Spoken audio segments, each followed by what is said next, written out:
Assalamualaikum warahmatullahi wabarakatuh. Bertemu lagi dengan Ibu pada mata pelajaran IPA. Di materi sebelumnya, kita sudah membahas tentang perkembangbiakan vegetatif pada tumbuhan Angiospermae. Nah, pada hari ini yang akan kita bahas yaitu perkembangbiakan generatif pada tumbuhan Angiospermae. Perkembangbiakan generatif adalah perkembangbiakan secara seksual atau kawin yang dilakukan oleh tumbuhan berbiji. Proses perkembangbiakan ini diawali dari penyerbukan, kemudian pembuahan. Lalu, bagian tumbuhan apa saja yang terlibat dalam proses perkembangbiakan generatif? Sebelum lebih jauh kita membahas perkembangbiakan generatif, mari perhatikan bagian-bagian dari struktur bunga berikut. Yang pertama, bunga memiliki mahkota. Merupakan bagian yang paling mencolok karena memiliki warna yang menarik, sehingga dapat mengikat serangga untuk membantu proses penyerbukan. Berikutnya, kepala sari berfungsi sebagai tempat untuk memproduksi serbuk sari dan menyimpan serbuk sari. Selanjutnya, terdapat benang sari. Benang sari merupakan organ reproduksi jantan pada bunga. Kemudian, kepala putik merupakan alat reproduksi betina pada bunga. Di bawah kepala putik terdapat tangkai putik yang berfungsi untuk menopang kepala putik. Selanjutnya terdapat bakal biji. Jika putik dan benang sari bertemu, maka akan terjadi pembuahan dan bakal biji akan menjadi cikal bakal tumbuhan baru. Berikutnya kelopak.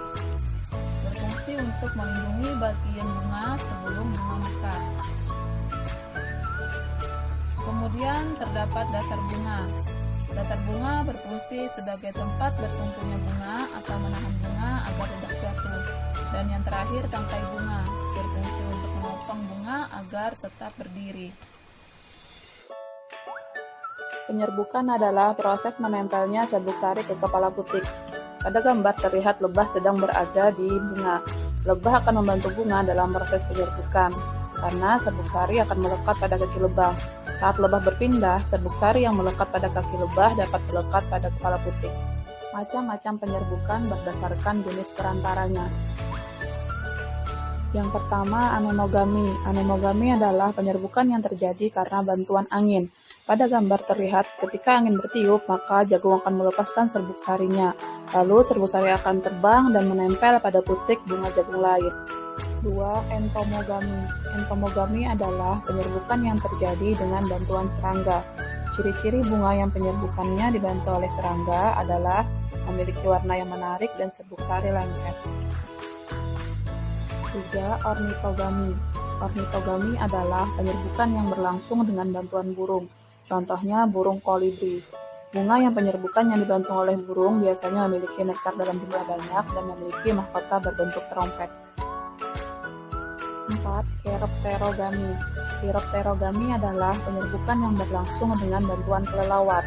Bunga yang penyerbukannya dilakukan oleh kelelawar merupakan bunga yang memiliki nektar dan mekar pada malam hari, misalnya kaktus. 5. Antropogami. Antropogami adalah penyerbukan yang dibantu oleh manusia. Tanaman yang penyerbukannya dibantu manusia biasanya merupakan bunga yang dalam satu pohon hanya terdapat bunga jantan atau bunga betina saja, dan tidak memiliki perantar dalam melakukan penyerbukan. Macam-macam penyerbukan berdasarkan asal serbuk sarinya. Yang pertama, penyerbukan sendiri atau autogami, yaitu jika serbuk sari yang menempel pada putik berasal dari bunga itu sendiri. Yang kedua, penyerbukan tetangga atau geitonogami, yaitu jika serbuk sari yang menempel pada putik berasal dari bunga lain, namun pada tumbuhan itu juga. Berikutnya, penyerbukan silang atau alogami. Alogami adalah proses penyerbukan yang terjadi jika serbuk sari yang jatuh ke kepala putik berasal dari bunga tanaman lain, namun masih dalam satu jenis tanaman. Yang terakhir, penyerbukan bastar atau hibridogami adalah proses penyerbukan yang terjadi jika serbuk sari jatuh ke kepala putik bunga lain yang berbeda jenis.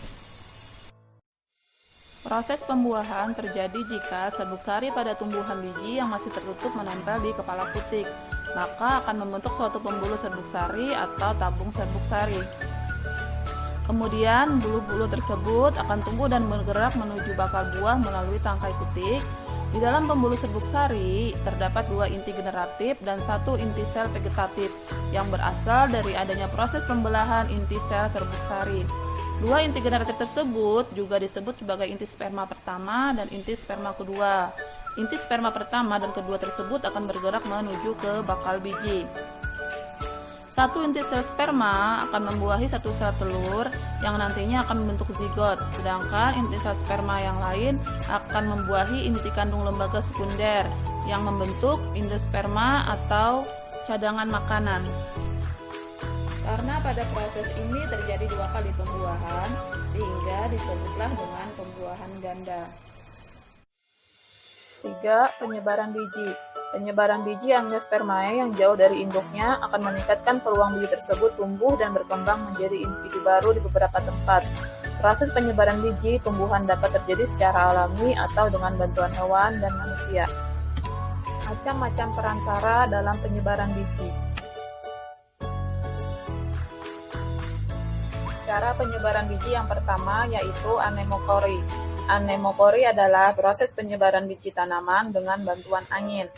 Ciri tanaman yang penyebarannya dengan cara ini adalah bijinya kecil, ringan, dan bersayap. Contohnya adalah biji bunga dan dandelion. Yang kedua, hidrokori. Hidrokori adalah proses penyebaran biji dengan bantuan air.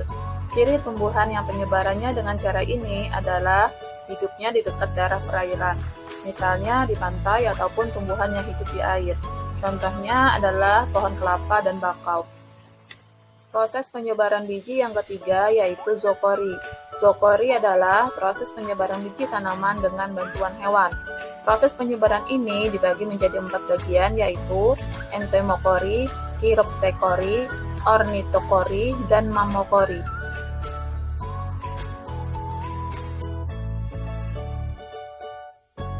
Berikutnya, antropokori adalah proses penyebaran biji tanaman dengan bantuan manusia. Proses penyebaran biji tanaman ini terjadi secara sengaja maupun tidak sengaja. Penyebaran biji tanaman yang secara tidak sengaja dilakukan oleh manusia apabila biji tersebut memiliki struktur yang mudah melekat pada pakaian.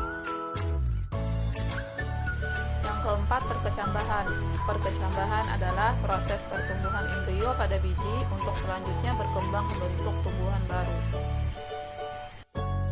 Demikian materi kita pada hari ini. Tetap jaga kesehatan dan semangat untuk belajar, karena tidak ada orang hebat yang malas untuk belajar. Assalamualaikum warahmatullahi wabarakatuh.